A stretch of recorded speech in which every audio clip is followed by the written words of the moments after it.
Baik, Assalamualaikum warahmatullahi wabarakatuh.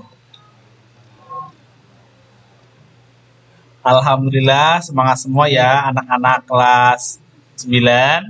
Hari ini Pak Syukur mengajar materi tentang kondisi fisik benua Asia. Kita review sebelumnya ya.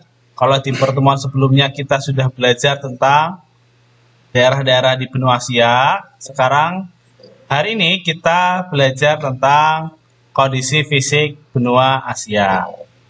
Untuk sebelumnya, Pak Syukur sampaikan tujuan pembelajaran pada hari ini.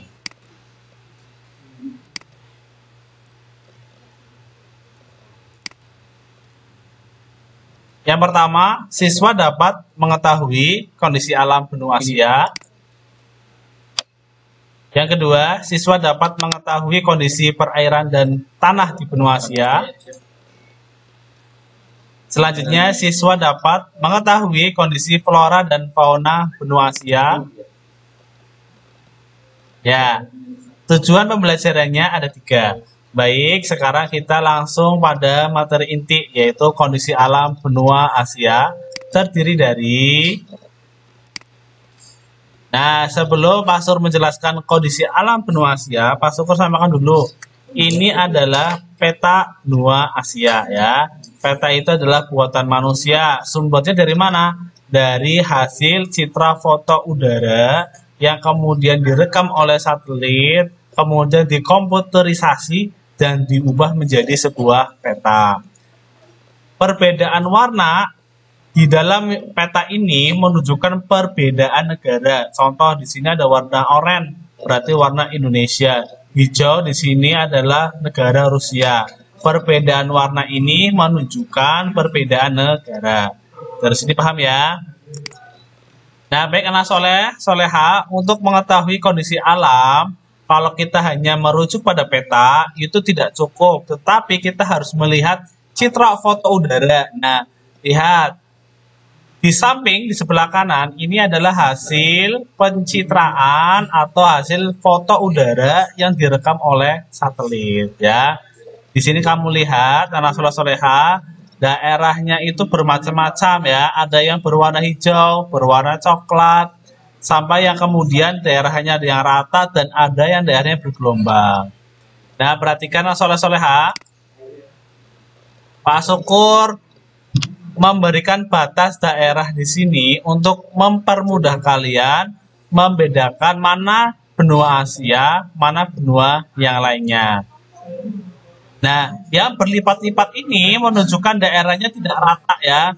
Kalau kalian berpikir ya, daerah yang tidak rata berarti daerahnya apa biasanya? Pegunungan. Sementara daerah yang rata biasanya adalah dataran rendah. Yang berlipat-lipat ini bisa jadi pegunungan ataupun daerah-daerah yang memiliki kemiringan lereng yang sangat terjal ya.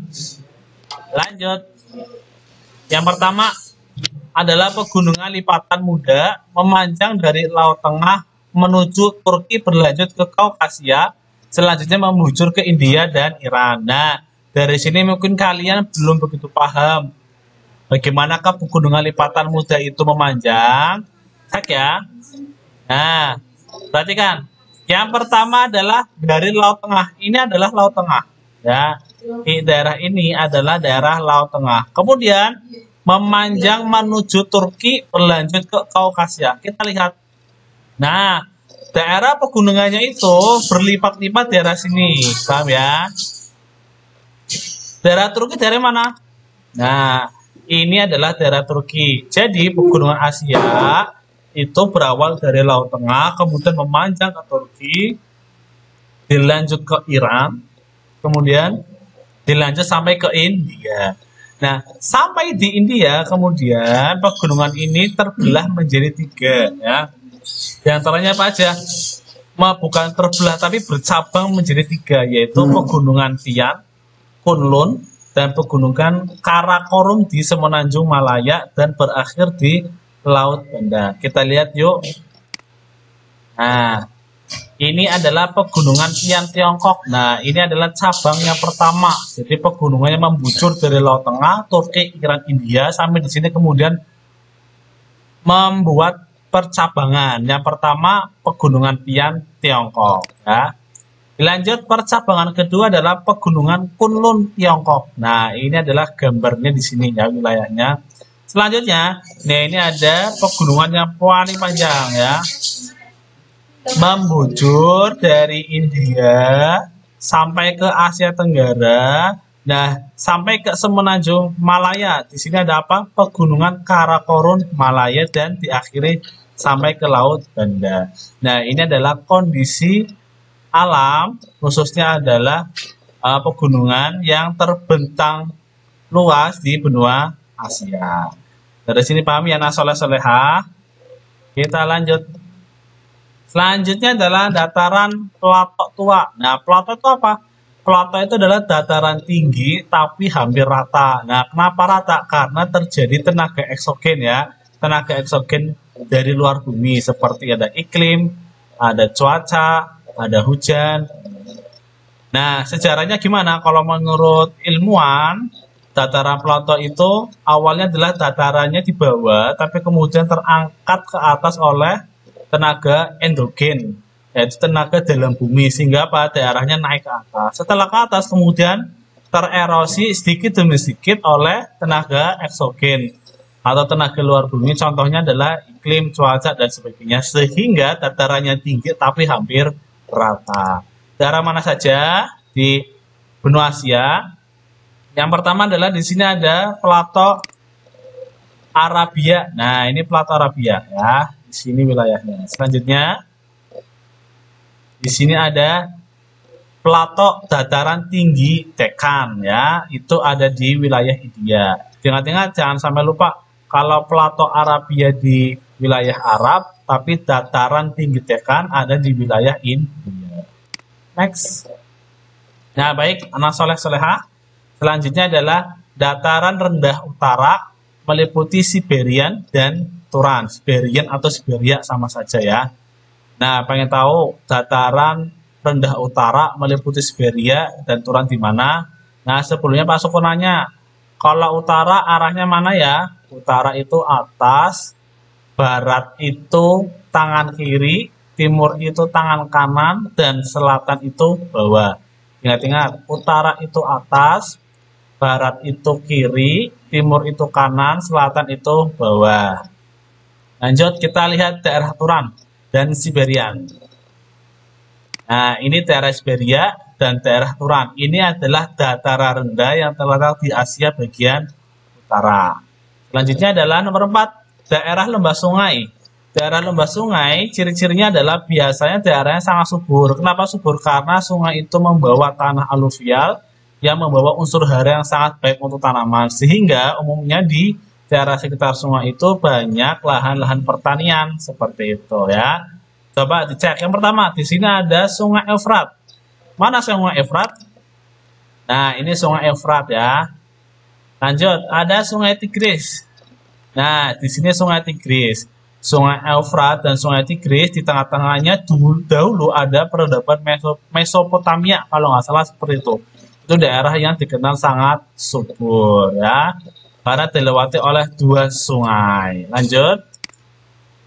Ini ada Sungai Indus. Nah, Sungai Indus itu terletak antara India dan Pakistan ya. Lanjut.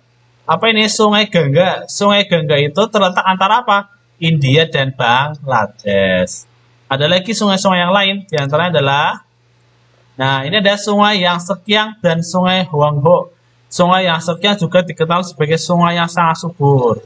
Nama atau sebutannya lain dari Sungai Yang Sekiang adalah Sungai Kuning. Kenapa dinamakan Sungai Kuning? Karena sungai itu membawa tanah yang berasal dari padang pasir yang warnanya kuning, lumpurnya berwarna kuning, sehingga disebut sebagai Sungai Kuning.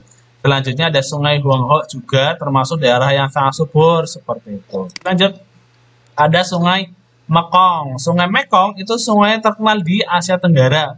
Melewati apa aja? Melewati Vietnam, Laos, dan juga Kamboja. Dan bermuara di Laut Cina Selatan. Nah, anak soleh soleha, kalau kalian melihat daerah ini, setidaknya kalian itu harus hafal wilayah-wilayah negara. Walaupun kita untuk menghafal semua negara sangat sulit, tapi setidaknya menghafal negara-negara yang penting. Seperti apa? Di sini ada wilayah Rusia. Di sini sebelah selatannya ada wilayah Kazakhstan. Kemudian di daerah barat ada yang namanya Arab Saudi. Kemudian sebelah timurnya ada negara Iran. Kemudian sebelah timurnya lagi ada negara India. Dan yang paling tenggara ada negara Indonesia. Paham ya, anak soleh-soleha? Selanjutnya nomor 5, ada danau. Danau terluas di dunia itu ada di benua Asia. Namanya apa? Danau Laut Kaspia. Coba dicek di benua Asia, di manakah danau itu? Nah, ini namanya Danau Laut Kaspia. Mungkin anak soleh-soleha bingung, kenapa kok namanya Danau Laut Kaspia? Karena apa? Danau ini rasanya asin ya, danaunya seperti laut. Kalau danau itu kan artinya adalah daerah yang berair, yang sangat luas, yang dikelilingi oleh daratan, itu namanya danau. Nah, di Danau Laut Kaspia ini uniknya adalah danaunya rasanya bukan tawar, tapi rasanya asin. Sehingga disebut sebagai apa? Danau Laut Kaspia. Seperti itu. Paham? Insya Allah. Lanjut ya. Selanjutnya, daerah gurun meliputi gurun Arab Alkali, gurun Thar, dan gurun Gobi. Coba sebelumnya Pak Suku pernah menyampaikan bahwa ciri-ciri daerah yang beriklim gurun apa yang kira-kira ya? Selain daerahnya berpasir dan sebagian berpasir, biasanya amplitudo hariannya sangat tinggi. Perbedaan suhu antara pagi, siang, dan malam itu sangat berbeda. Kalau siang hari sangat panas sekali, sementara kalau malam itu sangat dingin sekali. Nah, itu ciri khas dari daerah yang beriklim gurun. Sekarang kita perhatikan di manakah daerah yang beriklim gurun. Nah, di sini ada gurun Arab Alkali, namanya juga gurun Arab Alkali. Jadi wilayahnya di sekitar Arab Saudi. Ada lagi? Nah, gurun Thar. Gurun Thar itu terletak antara apa? Pakistan dan India. Selanjutnya ada gurun Gobi. Gurun Gobi terletak di daerah Asia Timur. Nah, uniknya, kalau kalian suka nonton film dinosaurus ya, gurun Gobi itu tempat ditemukannya telur dinosaurus. Katanya seperti itu. Nah, yang pastor ingat dari gurun Gobi. Lanjut. Nah, kita bicara tentang jenis-jenis tanah ya. Jenis-jenis tanah di Asia itu berbeda-beda. Pertama, tanah aluvial, yaitu apa? Tanah yang ada di sekitar sungai. Tadi kita sudah menyampaikan, Masuk sudah menjelaskan bahwa di Asia itu banyak daerah-daerah di sekitar sungai dan itu tanahnya sangat subur. Contohnya apa? Sungai Eufrat, Tigris, Indus, Gangga, Yangtze, Huanghe, ada Sungai Mekong gitu ya. Biasanya tanah aluvial itu tanahnya sangat subur. Kenapa? Karena sungai-sungai itu membawa unsur hara yang sangat baik untuk tanaman. Sehingga daerah sekitar sungai itu umumnya adalah daerah pertanian. Lanjut, tanah vulkanis. Tanah ini berasal dari abu vulkanik ya. Tanah vulkanis ini adalah tanah yang terbentuk dari abu vulkanik dan biasanya ada di daerah sekitar gunung berapi. Daerah yang punya gunung apinya biasanya sangat subur, termasuk Pulau Jawa. Pulau Jawa itu gunung apinya sangat banyak sehingga tanah vulkaniknya juga melimpah ruah, sehingga daerah itu pertaniannya sangat subur. Begitu. Lanjut. Tanah latosol ya. Latosol itu tingkat warna merah atau hitam, umumnya di daerah tropis. Lanjut. Ada lagi tanah potsol ya. Tanah potsol itu bagaimana? Kurang subur, terdapat di Asia Utara. Umumnya terdapat di daerah konifera atau taiga. Konifera atau taiga itu adalah hutan yang berdaun jarum, bukan daunnya banyak jarumnya, bukan, tapi daunnya itu berbentuk seperti jarum, kecil dan panjang-panjang. Itu namanya hutan daerah konifera. Nah, kalau hutan taiga itu adalah hutan yang seragam ya, yang kalau misalkan hutan tropis kan pohonnya itu macam-macam, tapi kalau taiga itu hutannya seragam. Begitu. Lanjut. Flora dan faunanya. Nah, Pak Syukur nggak menjelaskan banyak untuk flora fauna, sekedarnya saja. Asia Utara, floranya apa? Lumut, rumput. Faunanya rusa besar, beruang es, serigala, abu-abu. Asia Barat dan Tengah, Floranya Haloxylon, Pinus Aleppo, Citrus, dan sebagainya. Faunanya adalah unta, gazel, kucing pasir. Ada ya kucing pasir ya, dan sebagainya. Lanjut. Asia Timur, floranya adalah pohon palem, bambu, magnolia. Faunanya adalah panda. Asia Tenggara, floranya meranti, kayu jati, kayu cendana, dan sebagainya. Faunanya adalah harimau, gajah, orangutan, dan sebagainya. Nah, itu adalah flora dan fauna di Asia. Ya, terima kasih. Itulah materi yang Pak Syukur sampaikan untuk hari ini. Next time, kita bertemu dengan materi yang lebih segar lagi. Cukup sekian. Wassalamualaikum warahmatullahi wabarakatuh.